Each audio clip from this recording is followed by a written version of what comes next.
Well, my name is Robert Painter. I'm originally from Arkansas and Louisiana. I moved to Oregon in 1970, the last day of 1970, so I've been here since '71. My first fair was probably, and don't quote me on this, but I think it was '73 and it might have been '74. I came as a tourist. It was sort of a non-eventful thing. I don't remember much about it except that there was a beer garden down at main stage, and it was felt like a dangerous place to be.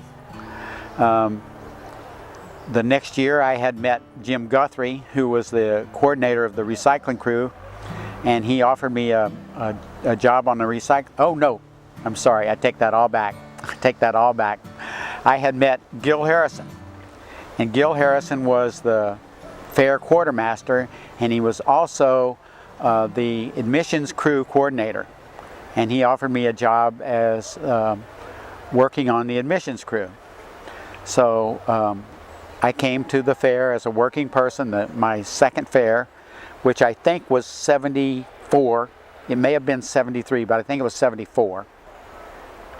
And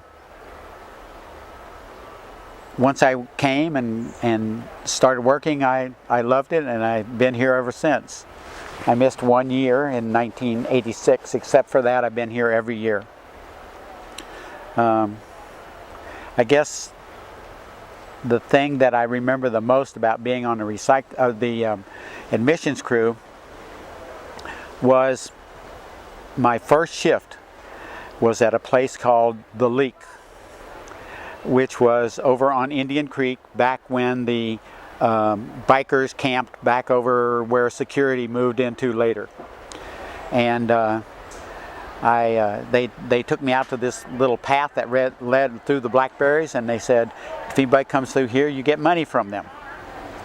So I was standing there, and I had a little cash box with a couple dollars change, and I was standing there, and pretty soon the bushes rustled, and this guy walked through, and he was this little short hippie guy with long hair and wearing nothing but a real short, brief cut off pair of shorts. And I looked at him, I said, hey, listen, you know, if you're going to be at the fair, you got to pay. And he says, well, I don't have any money.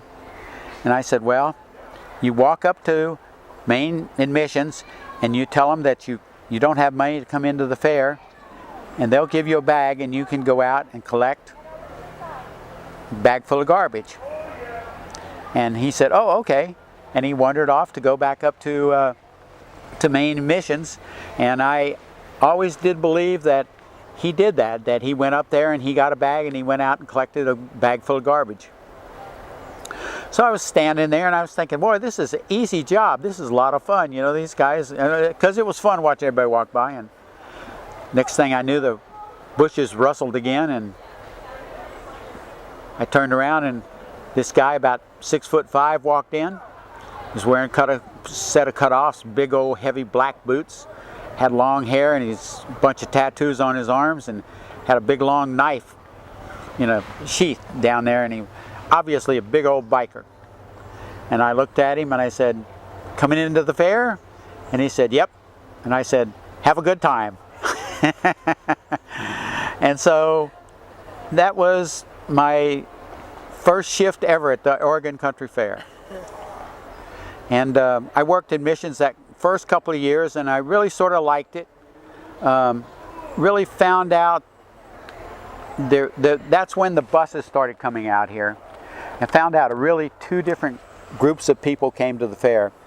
People that were on the bus, happy, excited, relaxed, ready to come into the fair.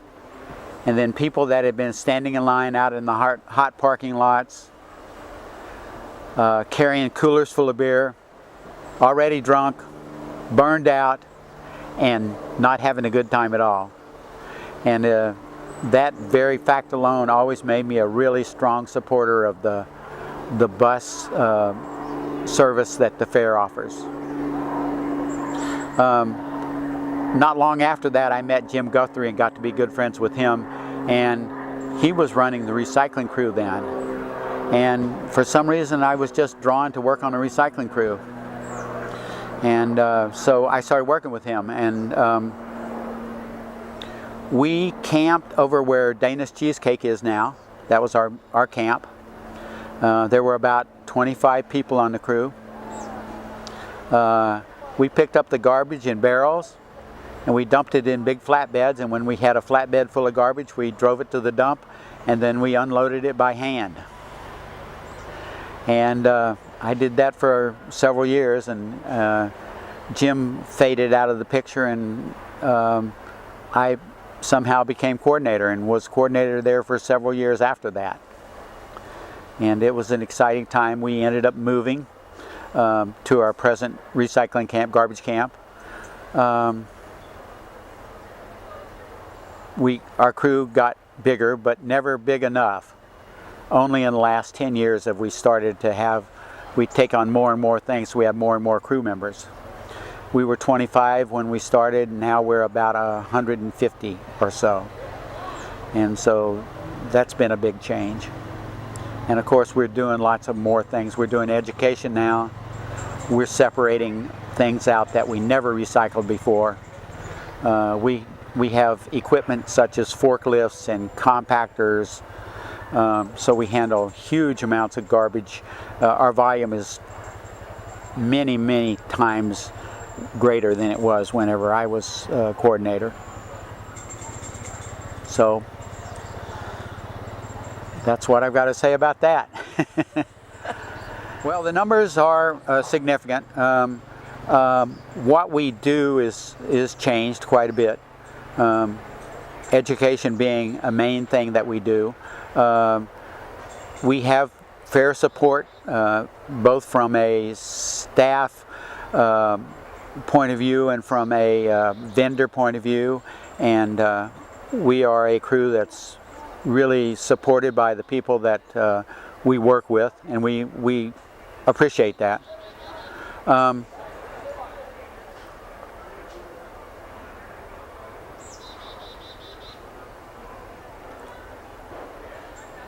What we recycle has changed quite a bit, and the way we recycle it. We used to have to separate every single bottle out by every other. It had to be exactly the same as every other bottle. It had to be put in 6-packs and taken to 6 or 7 different distributors.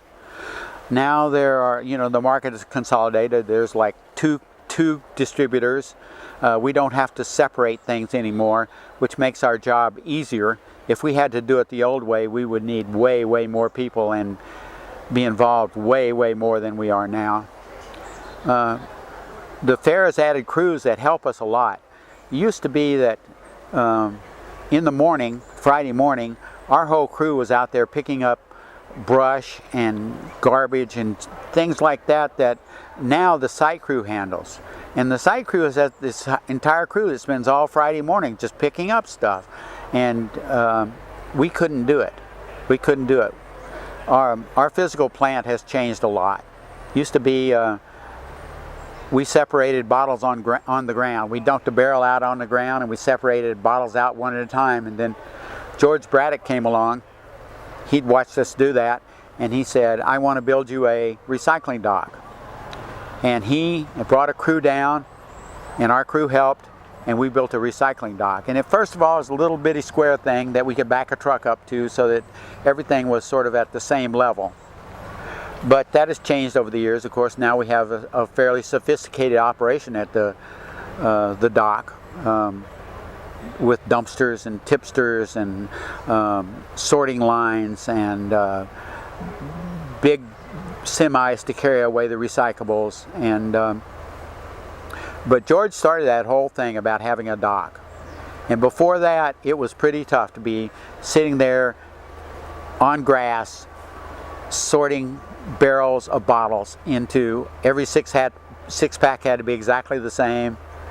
And it was just, and we often were there till 2, 3 in the afternoon working. Now, usually we start at 5 o'clock in the morning. Usually we're out of there by 11. Every once in a while we'll be there as late as noon, maybe even 1 o'clock catching up on details. But our workload has changed. The nature of it and the amount of it has gotten a little more fair for us, because the recycling crew really had to work really hard a long time, and now it feels a little easier. It feels a little easier, which is good, because I'm getting older and I don't want to work as hard as I did then. So it's been a pretty constant high to be on this crew and to work with the people that are on the crew. At one time, there were 6 different people on the crew that were coordinators that were no longer coordinators. And I always looked at that and I thought, this is a special bunch of people. A bunch of people that don't mind working hard, a bunch of people that don't mind getting dirty, a bunch of people that like to have fun. And the coordinators, their job is all of that magnified by 10. And what happens is you quit, but you still love the people that you work with. So you stay. And I did it, I think, 4 years, maybe 5. There were other people who did it longer. And in my experience over the last 20, 25 years, all the coordinators are still around except for one. One has moved on to another place, but only one totally burned out and left. Every other coordinator is still on the crew. And I really enjoy that. It's just so special to me. And it actually makes the next coordinator job easy, because they can look at us and rely on us for experience. And if we make decisions out in the field, we are rarely second guessed by the present coordinator, because the present coordinator knows that we know as much as they do, or she does, as it is the case now. And that's always been a really inspiring thing for me.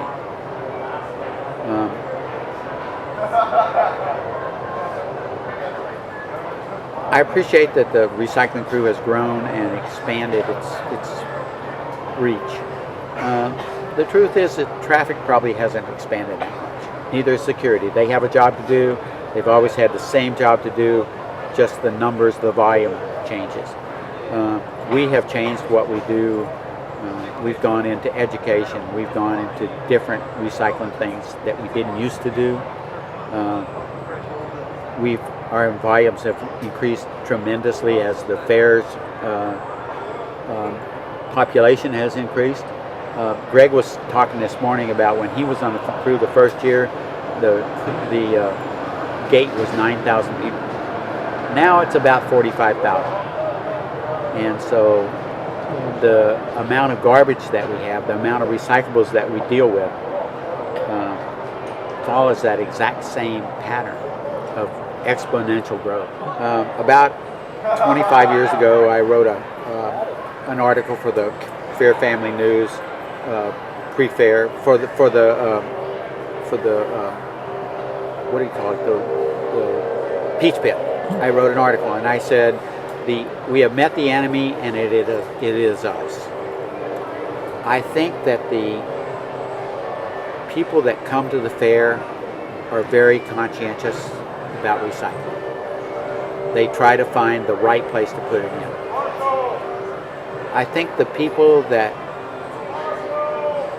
our staff, our people out here, the vendors, I think that they get caught up some more in the work of doing their thing out here, of running a booth, of food booths are, they're a major source of our recyclables and garbage, and there are some really good ones, but there are some that are just as bad now as they were 20 years ago. And I was out this morning trying to talk to one of them, saying, hey, you've got to change, you've got to do better. And I'm really sad, you just can't get everybody on board. The general consciousness of society has changed as far as recycling goes, and so at that level, everybody's elevated a little bit. I totally acknowledge that. But I am sort of a pessimist when it comes to especially some of the food booths that are after making money more than they are putting on a fair. And I understand it gets to be a really overwhelming thing. There's just too much. Running a food booth here is a volume thing that is just beyond imagination. So I try to keep a positive attitude, and I try to do my job as good as I can, and but I shake my head and I look over there, and the guy next to me that's working with me, he's shaking his head too, because he's seen the same thing for years and years and years. And some people are doing a really good job of it, and some people haven't changed a bit over the years. I've always been a leader on this crew by example, and I've never really done it for an ego point of view, and I actually get embarrassed when I think about this kind of thing. It's just not my thing. But you're my friend, so. And I see the list of people that you're interviewing, and a lot of them are my friends too. So that feels good too. Yeah. That feels good. My vision for the fair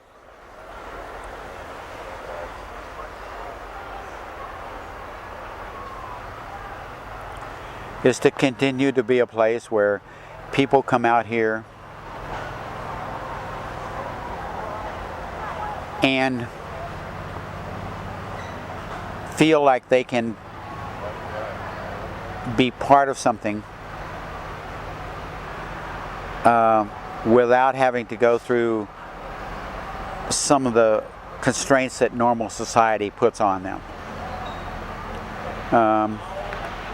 You can walk around here and not be dressed up in fancy clothes.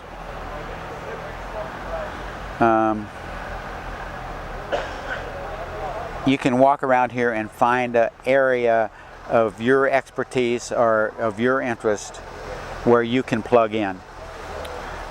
If you try to do that in society, you got to get paid for it.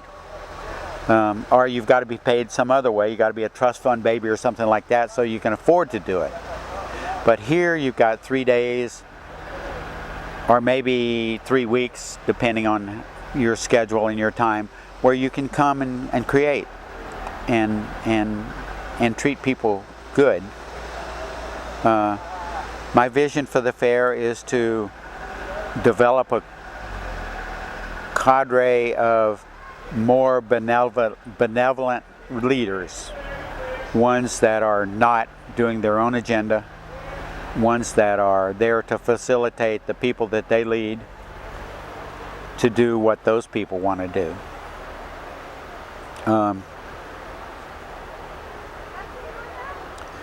My vision of the fair is to find a way to have a softer impact on this land.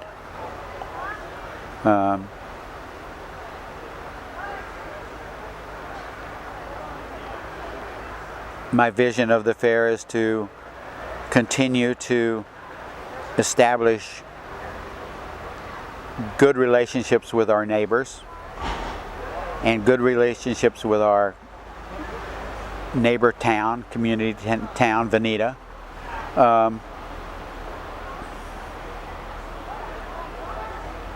I really appreciate the fact that the fair gives away so much money, and that they conscientiously look at what they can do with their money to be good stewards. And I think about people that come out here that are not necessarily of the same political persuasion that we are, and they come out here for who knows what reason. Maybe they heard there's lots of naked people and they came to look at the naked people. Maybe they're bringing their daughter out here, or maybe their daughter's bringing them out here. Maybe the guy's a carpenter building houses in a subdivision, and he's a craftsman at that level, and he's used to doing fine work, and he's used to looking at good work, and he comes out here and he he sees something like the booth that my friend Sam built. And he sees a creativity that he has never thought of in terms of building houses before, or building structures before. And you know, he might build structures with straight boards and square angles and stuff like that. He comes out here, he sees Sam's booth, and it's full of slabs off the edges of logs and water blasted lumber. There's a guy out here this year up in this new loop that's doing water blasted logs that just blow me away. And of course, I've been doing carpentry all my life, so it's like, this is a totally new concept to me. And I think that it's probably a totally new concept to some builder that comes out here who's used to making 3.7% return on his houses, and that's what he cares about. And he comes out here and he says, oh, here's another dimension to building. And I think that it has a way of folding over into that guy's life. He looks at creativity, thinks about, well, the guy that built that was sort of a hippie type guy. Well, where's this coming from? You know, that guy's supposed to be a hippie. He's my political arch enemy, and but he's doing something I can relate to. And I do appreciate that about the fair. And another thing I appreciate about the fair is, with 50 food booths, you got 50 different kinds of food. And if you're used to eating all-American hamburgers down at McDonald's every day, we come out here and you get falafels and knishes and pizzas and chicken sandwiches and every kind of food that you'd want. You realize that there's a different world out there that you can plug into at some level, whatever level you want to. And I have always enjoyed the food thing at the fair. And I appreciate the fact that the staff gets food vouchers, and although there's never enough food vouchers to keep me full, I appreciate the fact that the fair supports the community. You know, you look at the Hilltop Market, and they sell so much beer. Well, that's great for them, because for them they see the fair as an economic bonanza, and there's nothing wrong with that. Nothing wrong at all.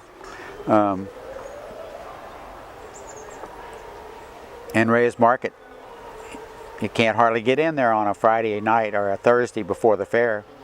You know, we're sitting here Thursday afternoon, but Reyes Market right now, they've got everybody that works for them working 90 miles an hour, and every check line is full of people buying stuff. And it's all the country fair, and I appreciate that. And the campgrounds, all the campgrounds around here that are making all this money. There was a time when there wasn't a neighbor of the country fair that liked it, and now they all like it, and now they all do real well. And at the end of this 2 or 3 week period, they can relax a little bit and know that their economy has been improved by the country fair. I don't begrudge anybody wanting to do their own entertainment thing. I don't particularly, it's not that I don't particularly like things going on real late at night, because you know, I'm 67 years old and I like to get my sleep. But as far as other people wanting to do a different kind of music, or at a different time than I like, I'm not really against that. I try to insulate myself from it so that I don't have to listen to rap music at 3 o'clock in the morning, because I'm not, you know, I'm trying to get some sleep at 3 o'clock in the morning. This crew itself started out when I first came to this crew, everybody was my age. Well, now 40 years later, everybody's my age then. And you know, we had a crew of 25. Now we have a crew of 150, and probably 100 of them are younger than my kids' age are. So at some level, I mean, I can be, if I'm going to be on this crew, I have to accept the fact that things are changing, that different levels, different generations are coming along, and of course they're doing the job that I did 40 years ago, so I've got no complaints there. It is a little different. It's easy to like them. It's really hard to get to be dear friends with them, that I sit around a campfire and talk to them about things. You know, I still like to hang out with the 25 I knew when I started the crew. 5 or 6 of which are still around, but yeah, the music thing it's okay. You know, the other thing is that music these days tends to be amplified. There was no such thing as amplified music at the country fair when I was here. The only issue with the country fair, music-wise, was a drum tower. And of course the drum tower was a factor. And over the years it's been sort of toned down a little bit. But if the music is going to change, you've got to go with the flow. You know, you can't say, okay, you can't have a fair if you're going to amplify your music. I mean, basically, I think their point of view was, if you don't like my amplified music, you don't have to come to my fair. And it is their fair. You know, so there are 150 people on our crew, and 110 of them are younger than my kids, and it's their fair. It's not my fair any more than it's my fair.